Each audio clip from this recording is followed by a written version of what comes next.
Hello. So I've done my research on the Gorka earthquake, and so let's get into that. Let me tell you about it. The Gorka earthquake had a magnitude of 7.8, so it's a pretty serious earthquake. And when did it happen? Well, it happened April 25th, 2015 in Nepal. And it happened right near the city of Kathmandu in central Nepal. So, why did this earthquake occur? Well, let me show you. So here you can see we have a diagram of the fault line in which this earthquake happened. And you can tell that this is a convergent fault because you have the Eurasian plate getting pushed up over the Indian plate. And so here you can see that the Eurasian plate, while it's being pushed up, is actually forming the Himalayan mountains. Well, the thing that caused this earthquake is the Indian plate was getting pushed up against the Eurasian plate, and they were caught up as they're slowly getting pushed, continuously getting pushed one over the other. And all of a sudden, there was enough pressure and force applied that the rocks snapped, and that is what causes 7.8 magnitude earthquake and all this destruction. An earthquake of this magnitude obviously has a lot of harmful effects on people. So let's talk about how it impacted the people that lived in that area. Well, about 1.4 million people were in need of food and aid. So they were incapable of either getting the medical attention they needed or just incapable of getting the food that they needed.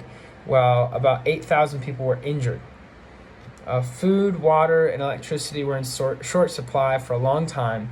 And this statistic blew my mind. 90% of houses were flattened in the city of the earthquake. That is crazy. People's livestock died. Their businesses were torn apart. About 9,000 people died. About 600,000 structures were damaged or destroyed. So the estimated cost of damage is about $5 to $6 billion of damage. And 2.8 million people were displaced. So this earthquake had some big negative impacts on the people that lived there. Now let's talk about how the earthquake affected the geography of the area. Well, the earthquake caused landslides and flooding.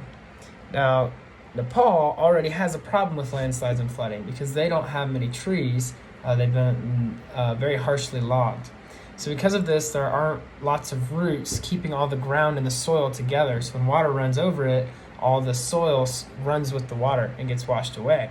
Well, this earthquake made that even worse, and with lots of landslides and flooding taking place, it got really bad. Now this fact is actually kind of funny. So the air quality in Nepal is very, very bad, but the earthquake actually helped the air quality get better because there are lots and lots of kilns that get used in Nepal, but most of them were very old, inefficient, and bad for the environment. And so this earthquake destroyed lots of the kilns, and so these people had to replace their old, non-eco-friendly kilns with the newer ones, and the newer design actually happened to be better for the air quality. So there was a lot less air pollution going around, so the earthquake actually did increase the air quality. The systems involved were the biosphere, obviously, because people were hurt and killed, and animals were as well. The geosphere, obviously, because the two plates were running across each other, and the hydrosphere, with all the flooding that occurred. And for an interesting fact, this earthquake actually triggered an avalanche on Mount Everest, and 19 climbers died, while hundreds were stranded at the Mount Everest base camp.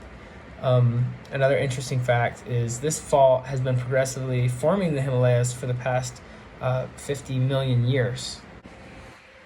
Thank you for listening to my presentation about the Gorka earthquake, and here's my works cited page.